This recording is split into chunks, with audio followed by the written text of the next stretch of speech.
সারা আসাম প্রশিক্ষণপ্রাপ্ত গৃহরক্ষী সংস্থার হাইলাকান্দি জেলা কমিটির পক্ষ থেকে মুখ্যমন্ত্রী হিমন্ত বিশ্ব শর্মাকে স্মারকপত্র প্রদান। শুক্রবার মুখ্যমন্ত্রীর হাইলাকান্দির সফরকালে আলগাপুরে সরাসরি মুখ্যমন্ত্রীর সঙ্গে সাক্ষাৎ করে মুখ্যমন্ত্রীর হাতে তাদের কয়েক দফা দাবি সম্বলিত একখানা স্মারকলিপি প্রদান করেন।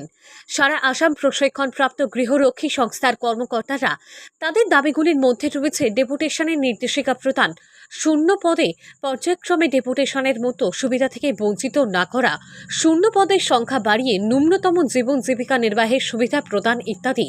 স্মারকপত্রে উল্লেখ রয়েছে সারা আসামে সর্বমোট 26,662 জন প্রশিক্ষণপ্রাপ্ত গৃহরক্ষী কর্মী রয়েছেন।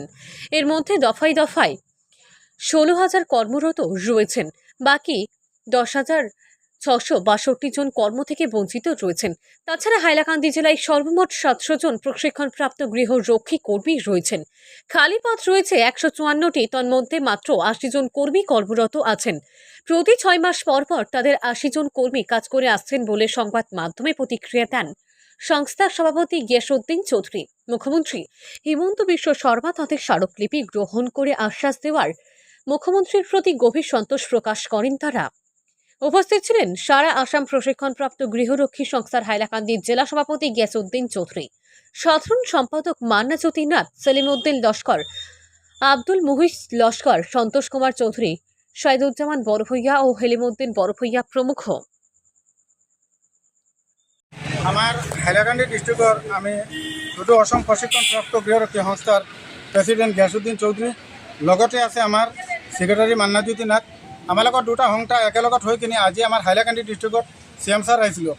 আমি আমাৰ লগত গোটেইখিনি ল'ৰা লগত লৈ কিনি আজি আমাৰ CM ছাৰক এটা মেমৰেণ্ডাম দিছোঁ।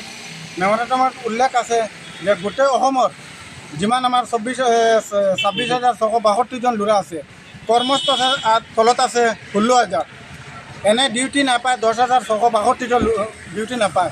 গতিকে আমি CM ছাৰক অনুৰোধ কৰিছোঁ যে আমাৰ 10,662 জনৰ পোষ্ট ওলাই কিনি, যেহেতু আমাৰ CM ছাৰে প্ৰত্যেক ডিপাৰ্টমেণ্টত পোষ্ট ওলাইছে, আমাৰ পিছফালে যে হোমগাৰ্ড ডিপাৰ্টমেণ্টটো আছে এই ডিপাৰ্টমেণ্টৰ পোষ্ট ওলাই কিনি যিমান সোনকালে পাৰে আমাৰ এই ডিপাৰ্টমেণ্টৰ উন্নতি কৰি কিনি আমাৰ মানুহ কামত লগাই দিছে।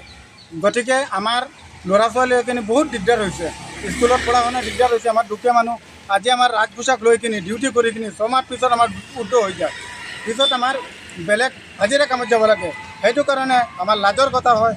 আৰু CM ছাৰ যেহেতু গৃহ বিভাগ CM ছাৰৰ হাতত আছে, গতিকে আমি আশাবাদী আজি CM ছাৰে আমাক বহুত হেৰি দিছে, আশা দিছে। গতিকে আমি CM ছাৰকো ধন্যবাদ জনাইছোঁ, আমাৰ এই কামটো যিমান সোনকালে পাৰে কৰি দিব। কি কৈছে CM ছাৰে কৈছে আমাৰ কামটো আজি মেমৰেণ্ডাম দিয়াৰ পিছত CM ছাৰক আমাক সুধিছোঁ, CM ছাৰে কৈছে কামটো কৰি দিব আমাক। আজি আপুনি ডিউটিত আছে নেকি? আজি না, আমাৰ লগত বৰ্তমান হেৰি আছে আৰু ডিউটি 6 মাহৰ পিছত আমাৰ হেৰি ৰাখে না, 6 মাহ পিছত উদ্যোগ কৰি দিয়ে। কিমান দিনৰ পৰা আপুনি চাকৰি কৰি আছে? আমাৰ লগতো এতিয়া 6 মাহ পিছত হেৰি হৈ যায়। 6 মাহ পিছত 3 বছৰ 4 বছৰ পিছত ডিউটি নাপাওঁ। কেলে ডিউটি পোষ্ট কম, মানুহ বেছি। আমাৰ হাইলাকান্দি ডিষ্ট্ৰিক্টত 155 জন পোষ্ট আছে। অফিচৰ পৰা 80 জন হেৰি কৰে,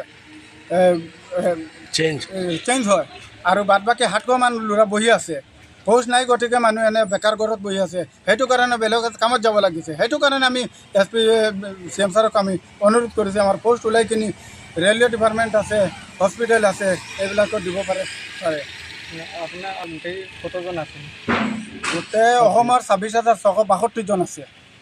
16,000 সদায় ডিউটি কৰি আছে, আৰু 10,662 জন এনে ঘৰত বহি আছে, ডিউটিৰ পৰা বঞ্চিত। অনলাইনত মেছেজ আহিব কৰি এনেকুৱা সদায় ঘূৰি থাকে, কিন্তু কেতিয়াও মেছেজ নাপায়। কাৰণ ডিউটি পোষ্ট কম আছে, গতিকে সেইটো ডিউটিটো নাপায়। 3 বছৰৰ মূৰে মূৰে ডিউটি টাইমটো হেৰি চাৰ্টিফিকেটৰ ভেলিউৱেশ্যন গুচি যায়।